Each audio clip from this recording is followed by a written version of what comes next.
Buenos días, niños. Hoy nuevamente en el curso de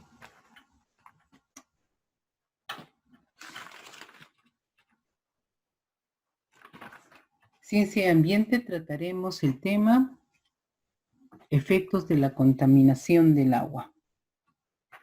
Recordemos que es un gran problema que tenemos a la actualidad, el exceso de contaminación que existe en el agua y los problemas que ocasionan a todos los seres vivos que habitan en ella e incluso a nosotros los seres humanos. Hoy hablaremos sobre cuál es el motivo, con qué elementos se contamina el agua. También trataremos lo que es la estrofización, el tratamiento del agua y veremos cuáles son las lagunas de oxidación y potabilización. Como hemos visto, el agua contaminada ocasiona grandes problemas en la fauna y en la flora y también al ser humano. Bien, hablaremos qué es el problema principal de los productos contaminantes del agua. Entonces, podemos decir que los efectos de la contaminación del agua van a ser muy graves en la salud humana, también en lo que es el ambiente en general, ¿no? Ya que el agua se contamina con nitratos y el agua potable, al consumirla, va a provocar enfermedades diferentes como es la hipertensión. Esta hipertensión generalmente se da en los menores de edad y posteriormente a los adultos también les afecta en gran medida. Muy bien, entonces los efectos de la contaminación del agua son muy graves en el ser humano, como les estaba mencionando, porque también va a producir una serie de enfermedades gastrointestinales. De esta manera va a degenerar en lo que es el cáncer al estómago. Entonces diremos, ¿qué son los productos que producen la contaminación del agua? En primer lugar vamos a hablar del cadmio. ¿Qué es el cadmio? El cadmio es una sustancia que es vertido a las aguas a través de los relaves numerosos y desagües de las industrias. El cadmio, este elemento químico, está también presente en lo que es los fertilizantes, los residuos de las joyerías, las baterías que utilizamos para los carros, los celulares, etcétera, etcétera. También se utiliza para la curtiembre, ¿ya? Entonces, es un elemento que al momento que evacúan toda el agua que han utilizado estas industrias, van a contaminar de una forma alarmante lo que es el agua de los ríos y los mares. Ahora, ¿qué trastorno produce el consumir el cadmio, ¿no? A través del agua. Los trastornos que va a ocasionar son la gastrointestinales, es decir, que vamos a afectar nuestra parte de nuestro sistema digestivo.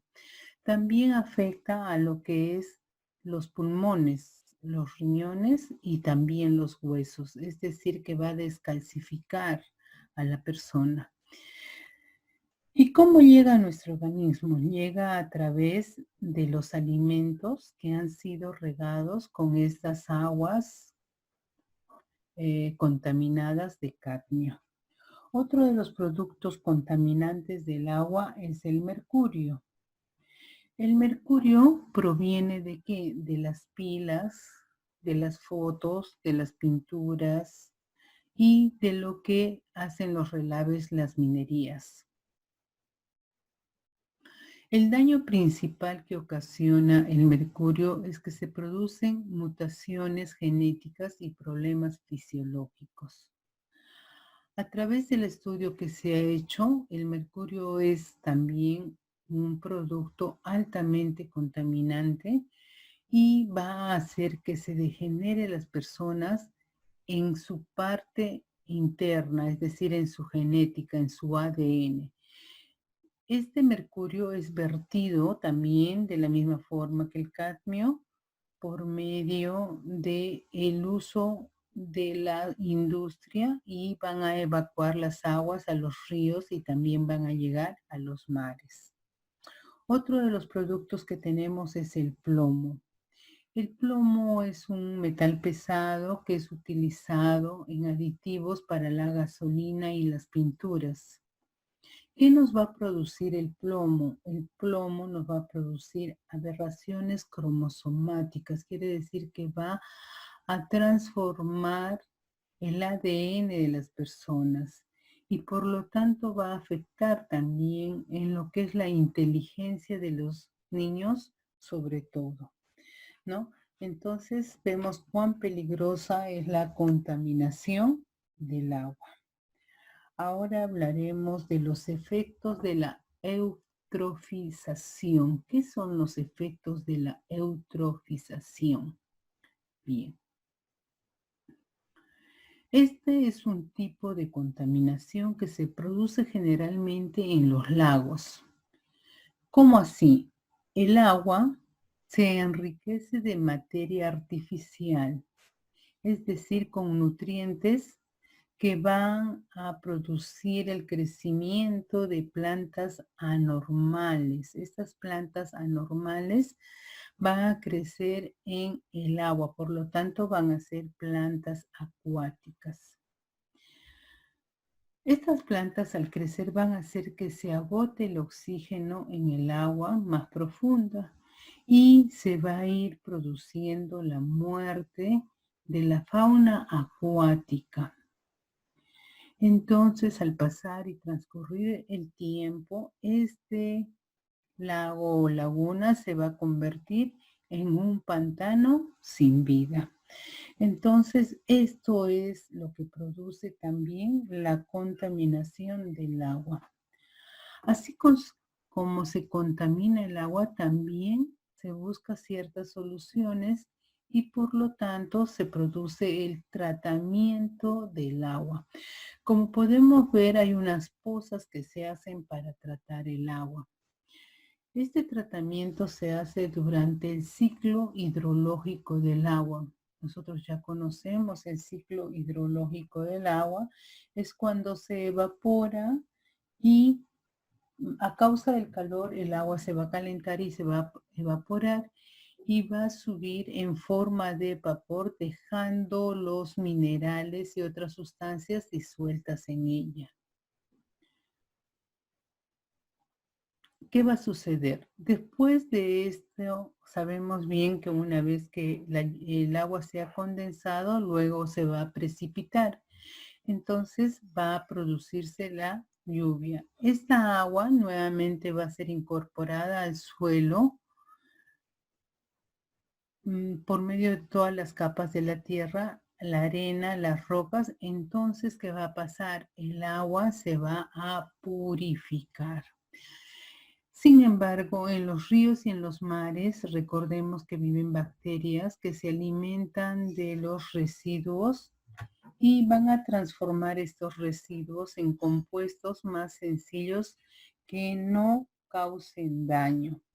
Entonces, vemos cómo es que el tratamiento, por medio del tratamiento de la depuración natural, va a ayudar a que el agua sea purificada, es decir, va a ser limpia para el consumo de las plantas, los animales y inclusive el humano. Ahora hablaremos del tratamiento de las aguas hervidas. ¿Qué son las aguas hervidas? Vamos a saber que las aguas hervidas en las ciudades generalmente se les conoce como aguas hervidas o aguas negras. Estas van a ser tratadas antes de ser devueltas al mar. De esta manera se va a conseguir limpiar el agua, pero no se va a potabilizar.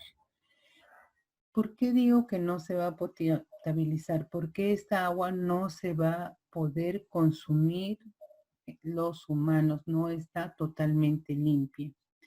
En nuestro país, por ejemplo, el tratamiento de las aguas servidas se realiza en unas plantas llamadas plantas de depuración o plantas depuradoras y también en las lagunas de oxidación.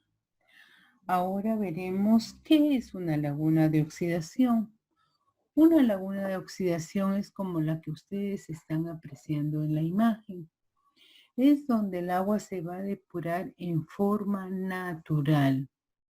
¿Por acción de qué? De unas bacterias y algas. Estas bacterias y algas y también unos protozoarios. Estos se van a alimentar de la materia orgánica y la descomponen en sustancias menos nocivas. Generalmente esta agua se utiliza para la reforestación o para la agricultura. Entonces, recordemos que las aguas servidas son las aguas de desechos humanos, ¿no? Y todo lo que hacemos en casa. Muy bien, ahora hablaremos de los procesos de potabilización del agua. ¿Cuáles son estos procesos de potabilización del agua? Los procesos de potabilización del agua son los siguientes, ¿no? Tenemos la potabilización en sí, que es aquella acción o proceso en la que el agua consiste en convertirse agua natural o estas aguas, recordemos, cuando son naturales van a ser aptas para el consumo humano. Entonces, por medio de tratamientos químicos se va a dar esta potabilización del agua, convirtiéndola en agua apta para el consumo humano. Por otro lado, vamos a obtener un agua de alta calidad, con la finalidad de que las personas podamos consumir agua que no esté contaminada. Ahora, la potabilización del agua cumple con las siguientes los siguientes pasos. En primer lugar, tenemos lo que es la captación de agua, ¿no? Se va a recoger el agua en fuentes naturales para poder ahí tratarla. Posteriormente de que se va a coger el agua en centros naturales, vamos a ver que hay un proceso de coagulación y floculación. ¿Qué significa este proceso de coagulación? En esta etapa, para poder potabilizar el agua, se agregan coagulantes para agrupar la arcilla y también las materias suspendidas. Y después se va a disolver, haciendo que el agua se vuelva más apta para el consumo humano. Por otro lado, los coagulantes van a actuar y van a destabilizar las partículas que no son aptas para el consumo humano y de esta manera se va a hacer de que se pueda determinar la concentración ideal de los coagulantes determinando por el ensayo en una jarra. Entonces, es muy importante que sepamos cuál es la coagulación del agua. ¿No? De ahí que se va a hacer, se va a tratar de filtrarla el agua, de tal manera cuando se la va a filtrar el agua, se va a consumir un agua mucho más pura, ¿no? Esta filtración del agua es cuando se ha dejado el sedimento, es decir, la arena, como estamos viendo en esta muestra, ¿no? Ahí vemos primero lo que es la desarenización. Posteriormente estamos viendo lo que en ese paso también se va a dar lo que es la coagulación y luego se va a empezar a filtrar el agua de tal forma que se va a eliminar los microorganismos y las materias que no son aptas para nuestro consumo. Entonces, Al final vamos a ver el agua totalmente transparente y lista para el consumo humano. De esta manera sabemos que su coloración final es transparente, ¿no? Y cómo la tienen por medio de una transformación final que hacen con el sulfato de aluminio. Entonces, el agua, para poderla consumir, sigue todo un proceso de potabilización. Ahora, ¿cómo ahorramos el agua? Bien, hemos visto que el agua es un elemento natural y más que nada es un elemento vital para la vida de todos los seres vivos que habitamos en el planeta llamado Tierra. Entonces, recordemos también que el agua no es cuestión de utilizarla desmedidamente, puesto que en algún momento va a tenerse que acabar. Entonces tenemos que tener una cultura de ahorro del agua. ¿Y cómo es esta cultura del ahorro del agua? Primeramente, recordemos mantener y reparar las tuberías, ya que en gran cantidad de agua se pierde en la red de las tuberías. ¿Qué tenemos que hacer? El inodoro es uno de los, lo habíamos visto anteriormente, donde se desperdicia mucha agua. Lo más conveniente sería colocar una botella llena de 2 litros, ¿no? O una botella llena de 1 litro dentro del tanque del inodoro. De esta manera se va a tratar de ahorrar 2 litros de agua por cada vez que jalemos la bomba, ¿no? Entonces, por otro lado, nos sugieren tomar unas duchas cortas y más que nada, en el momento que nos vamos a bañar, cerrar la ducha cuando nos estemos jabonando y posteriormente abrirla para poder enjuagarnos. Otra cosa que nos sugieren es que en el momento que nos lavemos los dientes y cuando los papitos se afeitan, es importante que cierren el caño en el momento de enjuagarse o estar cepillando. Lo más conveniente es utilizar un vaso para poder utilizar la menos cantidad de agua posible. Entonces, ahorrar el agua es muy fácil. Cuando uno se ducha, en vez de bañarse, evite los goteos y las fugas de los grifos. No use el inodoro como papelera y cierre el grifo mientras se cepilla la dentadura. Muy bien, entonces también nos sugieren que al momento de regar nuestros jardines, hagámoslos después de las 6 de la tarde. ¿Por qué razón? Porque cuando se riega muy temprano, el sol está en todo su esplendor y va a hacer que el agua se evapore más rápidamente. Ahora, otra cosa que tenemos que evitar es inundar el lugar que estamos regando. Bien. Otro hecho importante es para las personas que tienen su automóvil que al momento de lavarlo eviten desperdiciar el agua.